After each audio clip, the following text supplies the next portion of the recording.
In a major setback to Rahul Gandhi, the Gujarat High Court on Friday rejected Rahul Gandhi's application seeking a stay on his conviction. BJP MLA Purnesh Modi, who had filed the complaint against Rahul Gandhi over the remark, welcomed the verdict. देखिए, court का जो फैसला है वो सबको स्वीकारना चाहिए, वही साचे अर्थ में सत्यमेव जयते हैं।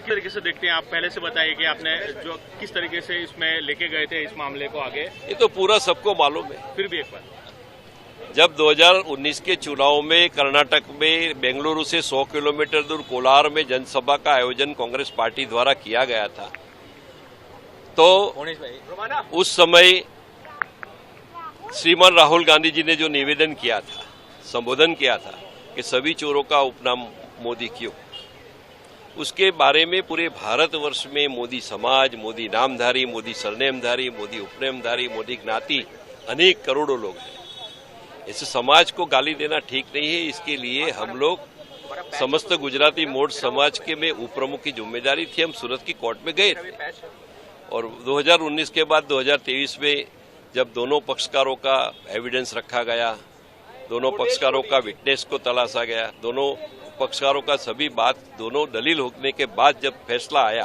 तो श्रीमान राहुल गांधी जी को 2 साल की सजा हुई। बाद में सेशंस कोर्ट में कन्विक्शन स्टे के लिए गया, नहीं हुआ वहां, यहां भी आए थे, आज उसको भी खारिज कर दिया है हाईकोर्ट में। तो जब नामदार हाईकोर्ट का जब आता है तो फिर सब जुडिस मैटर, उससे बड़ी कोई बात नहीं है। ये अपनी कोई बात करनी नहीं चाहिए। नामदार कोर्ट का भी फैसला है, उसको स्वीकार। कांग्रेस को राजकीय लड़ाई बता रही है, वो तो बताए, उसको तो जो ठीक लगे बताए, वो अपना मामला नहीं है, उसको पूछो।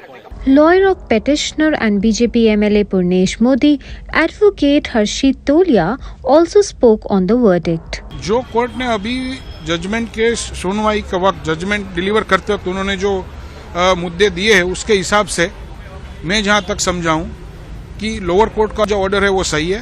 दूसरा, एमएलए एमपी होने की वजह से सिर्फ किसी को कोई बेनिफिट नहीं मिल सकता है, स्पेशल बेनिफिट नहीं मिल सकता। तीसरा मुद्दा ये है कि जो एक्यूज है, एक्यूज के सामने बहुत सारे ऐसे केसेस है। चौथा मुद्दा ये है कि इवन आफ्टर दिस जो हमने आर्ग्यू किया था कोर्ट के सामने, उन्होंने वीर सावरकर जी के सामने भी कुछ उन्होंने स्टेटमेंट किए थे जो कि वांधाजनक टिप्पणी थी और इसके लिए भी उनके ऊपर कुछ केस हुआ है। ये हमारी दलील थी जिनको ग्राह्य रखा गया है और इसके हिसाब से आज जजमेंट दिया है, रिवीजन डिसमिस हुई है। वीर सावरकर के बारे में भी वीर सावरकर जी के बारे में उन्होंने स्टेटमेंट कुछ ऐसा दिया था कि मैं वीर सावरकर नहीं हूं, I will not say sorry, ऐसा स्टेटमेंट था जो कि न्यूज़पेपर वगैरह में अवेलेबल था। That we placed on the record, other side did not deny it, उनको ना नहीं बोला and court has consider at this stage. उसके साथ जो लोअर कोर्ट में अपील है उनको भी जल्दी से खत्म करे, ऐसा भी उन्होंने कोर्ट में ऑब्जर्वेशन किया हुआ है। Congress leaders like D.K. Shivkumar and Shakti Singh Gohil expressed their displeasure. It is very unfortunate that justice has not been prevailed. It is the murder of democracy.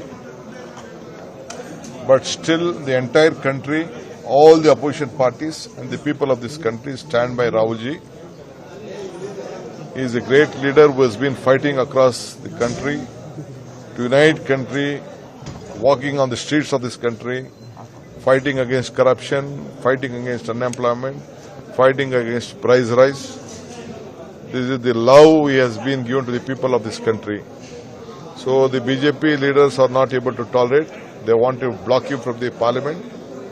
They want him to unnecessarily create for his speech, which is nowhere heard. I have been looking at various opinions across the world, globe, that all of them are criticizing the way the BJP leaders are trying to take on Mr. Rahul Gandhi. I still feel that he will grow more stronger. Whatever they do, the people of this country will stand by him and we are with him. High court ने राहुल गांधी जी की जो appeal थी उसमें फैसला सुनाया है। 80 से 90 पन्नों का फैसला है, अभी जज साहब की साइन नहीं हुई है। पूरे जजमेंट को स्टडी करने के बाद दोपहर 3 बजे ऑल इंडिया कांग्रेस कमेटी की ओर से अभिषेक मनु सिंघवी जी, ऑफिशियल रिएक्शन देंगे।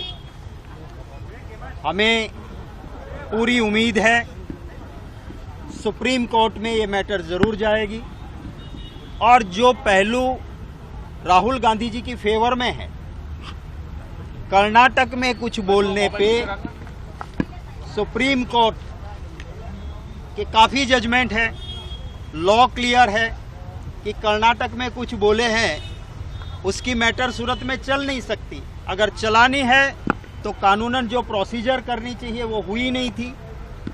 राहुल गांधी जी ने किसी जाति के खिलाफ कोई बात नहीं की।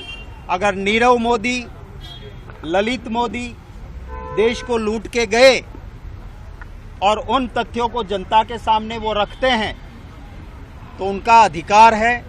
यूएन कन्वेंशन में भी ये कहा गया है कि नेता की ये जिम्मेवारी भी है कि देश में ऐसी चीज जनता तक पहुंचे। फिर भी जो जजमेंट आया उसके खिलाफ हमारी अपील थी। राहुल गांधी जी बिल्कुल अपील के दौरान जो मुद्दे रखे थे उसमें क्या हाई कोर्ट का जजमेंट है उसको स्टडी करने के बाद अभिषेक मनु सिंघवी जी बात रखेंगे। पर यही गुजरात में भाजपा के सांसद नारायण भाई काछड़िया 2016 में उसका जजमेंट आया। अमरेली के अस्पताल में जाके एक शेड्यूल कास्ट डॉक्टर को पीटा, ऑन ड्यूटी मारा। नारायण भाई काछड़िया भाजपा के सांसद को सजा हो गई। उस सजा को गुजरात की हाईकोर्ट ने राहत ना दी, पर सुप्रीम कोर्ट ने नारायण भाई काछड़िया को लाखों रुपये का पेनल्टी भरने के लिए कहा और सुप्रीम कोर्ट ने कहा कि एक सांसद अपने क्षेत्र के नेतृत्व से वंचित ना रहे, उसका कंसीडरेशन भी किया। हाईकोर्ट के जजमेंट में जो कुछ चीज़ें हैं उनके सामने सुप्रीम कोर्ट में अपील होगी और मुझे पूरा विश्वास है कि सुप्रीम कोर्ट से राहुल गांधी जी को जो ये आज तक के ऑनरेबल सुप्रीम कोर्ट के जजमेंट्स हैं, बीजेपी के एमपी के उसमें रवैया जो रहा, एक केरला में 307 के गुना में भी राहत दी है अभी अभी एक केस में, तो राहुल गांधी जी को इन तथ्यों को देखते हुए, राहुल गांधी जी ने तो कोई गुनाह ही नहीं किया। Meanwhile, the Congress workers raised slogans and protested at the party headquarters in New Delhi. हमारा प्रधानमंत्री कैसा हो? राहुल गांधी जैसा हो। देश का प्रधानमंत्री कैसा हो? राहुल गांधी जैसा हो। देश का प्रधानमंत्री कैसा हो? राहुल गांधी जैसा हो। राहुल गांधी जिंदाबाद। जिंदाबाद। Subscribe to Midday India. Get direct notifications on all our videos by clicking on the bell icon.